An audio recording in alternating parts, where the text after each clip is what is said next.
Hello guys, good day. Salamat sa pag-click ninyo ng aking YouTube channel about Kia Karga K2500. Kung ikaw ay nagbabalak na bumili ng light truck or van and Kia Karga ang isa sa mga option mo, maganda na tapusin mo ang video na ito para makita mo kung ano yung mga na-experience ko ng mga positive and negative para dito sa Kia Karga. Kung ikaw naman ay nakabili na ng ibang brand ng light truck, maganda panoorin mo na rin ang video na ito para magkaroon ka ng idea about sa Kia Karga. Ang Kia Karga K2500 ay hindi masyadong popular dito sa atin sa Pilipinas. Dahil ang mga sikat na light truck dito, andyan ang H100, L300, at pati na rin ang Isuzu Travis. Kia Karga K2500 ay na-introduce sa Philippine market noong 2019. October 2019 ay nabili ko ang aking Kia Karga K2500. Halos 15 months ko na siyang ginagamit araw-araw sa aking trucking business. Napahinga lang to during lockdown na halos 45 days. And as of February 7, 2021, nasa 44,000 kilometers na ang tinatakbo ng aking sasakyan. Hindi naman baguhan ng Kia Karga K2500 dahil sinundan nito yung naunang version na Kia Karga K2700. Then, nung early 90s, lumabas din ang Kia Ceres, Kia Vesta, Kia Pregio, at yung Bongo na kadalasan ay sa probinsya natin makikita. Tried and tested na rin po ang brand ng Kia pagdating sa van dahil matagal na po sila nag-i-exist.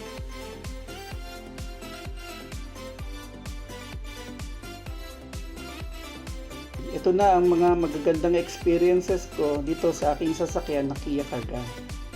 Disclaimer lang, ito ay pawang mga personal experiences ko as owner and user ng sasakyan na ito. So, lahat naman tayo may kanya-kanyang experiences, but then gusto ko lang i-share yung personal experiences ko. Okay, ito na yung number 1 na nagustuhan ko sa aking Kia Karga ay yung maganda ang makina niya. Ang makina ng Kia Karga ay CDR na 2.5 liters displacement. So malakas sumatak kahit mabigat ang karga. Then tahimik din ang kanyang makina. Di ka rin mapapaya rito kung kinakailangan mag-overtake ay kayang-kayang umovertake. At ang pinakamaganda ay for 15 months, wala pa akong naging problema sa engine niya. So, reliable talaga ang Kia Karga.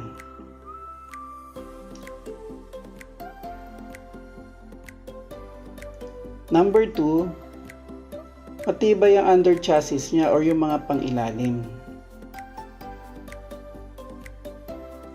Lagi itong kargado dahil daily use ko nga itong ginagamit sa aking trucking business.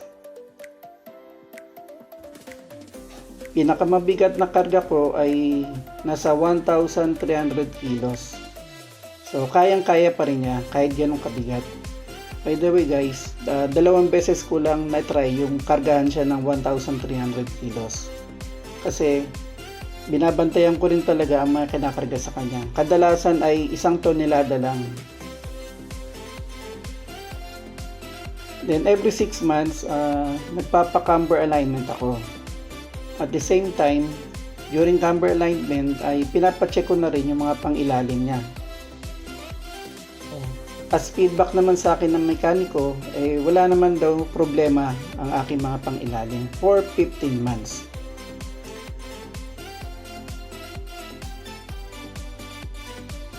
Number 3, ang lambot ng manibela niya. Hydraulic power steering kasi ang kanyang feature. Alam mo naman, pag malambot, masarap i-drive at hindi nakakapagod.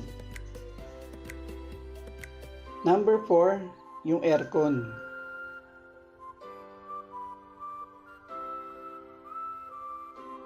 Nasa harap ka man or nasa likod, siguradong masasatisfy ka sa kanyang lamig. Kahit nga nasa dulong bahagi ka ng likod ng sasakyan, ay ramdam mo pa rin ang lamig ng sasakyan ito. Dahil ang aircon niya ay gawa ng santen.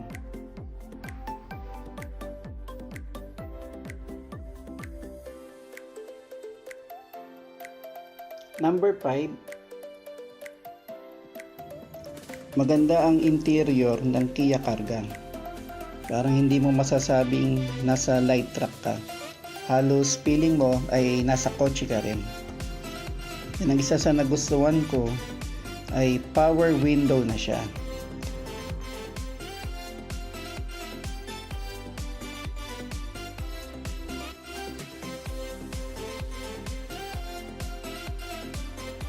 At power lock.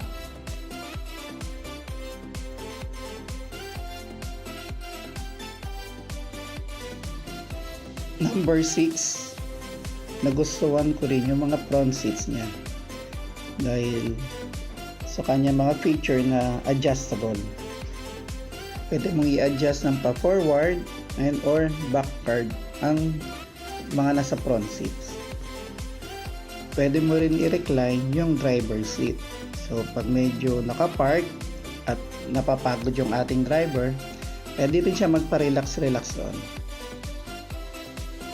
Maganda rin ang center seat niya dahil pwede mo i-convert to console box na ma-maximize ko halos ang gamit niyan. Diyan ko na nilalagay yung mga dokumento or kung ano-ano mang mga bagay. And of course, yung kanyang cup holder. Yan. Laking bagay yung cup holder kasi once na nauwaw tayo, nasa tabi lang natin yung kukunin nating maiinom. Na alam mong safe na hindi basa-basa malalaglag. Number 7, nagustuhan ko rin yung dual side mirror niya.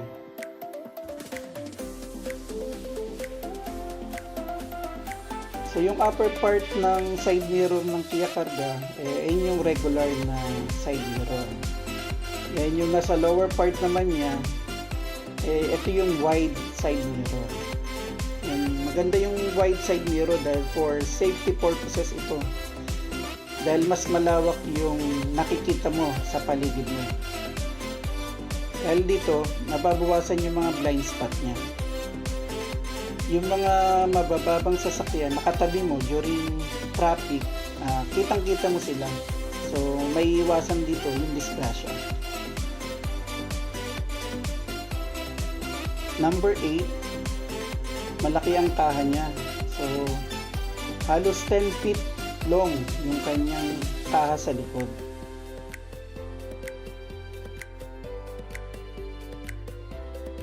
Na-appreciate to ng mga customer ko dahil mas marami silang pwedeng ilagay at sulit sila sa mga bayad nila sa akin.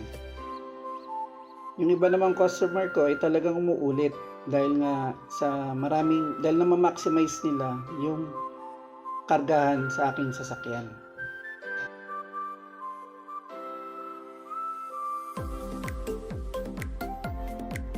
Pero syempre, hindi naman perpekto itong sasakyan na ito.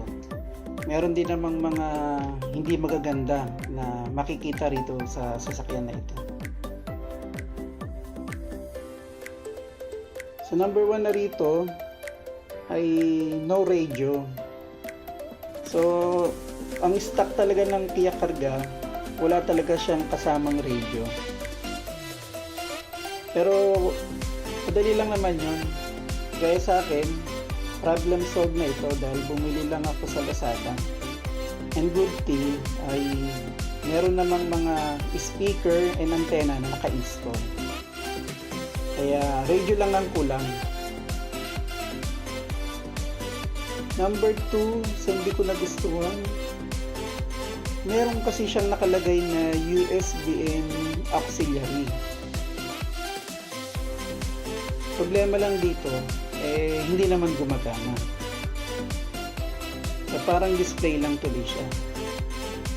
Hindi ko lang alam, baka merong mga user dito ng Kia Karga at napagana to. Please comment nyo lang para mabigyan din ako ng idea.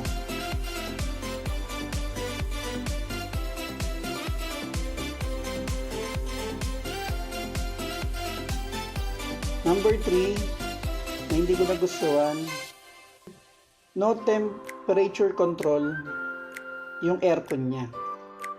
Ang problema pagka ganito ay tuloy-tuloy lang ng buga ng lamig na magre-resulta sa kakaroon ng moisture sa paligid ng mga window.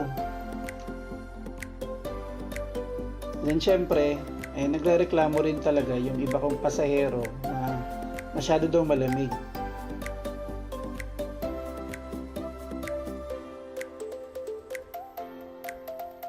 Number 4, medyo maingay ang kaha. Habang tumatakbo ka, tahimik nga yung makina mo, kaya lang naririnig mo naman yung mga kalakalansing na minsan hindi mo na alam kung saan ba nang gagaling. Galing ba sa pinto? Galing ba sa bintana? Anyway, kung meron din kayong ma-share kung paano ba, ano magandang gawin or technique para tumahimik, please comment nyo na lang din.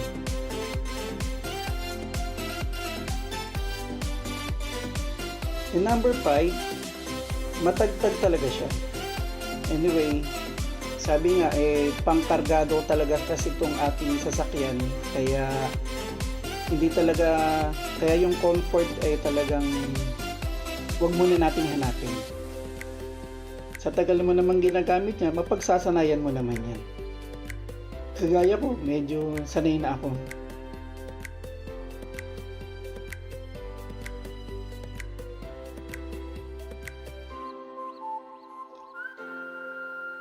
So yun lang, sana meron kayong natutunan dito sa aking video na ito at nakilala ninyo kung ano ba mga magaganda at hindi magaganda para sa Kia Karga.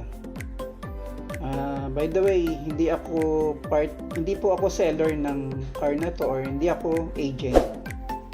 So yun lang, and God bless and ride safe po sa ating lahat.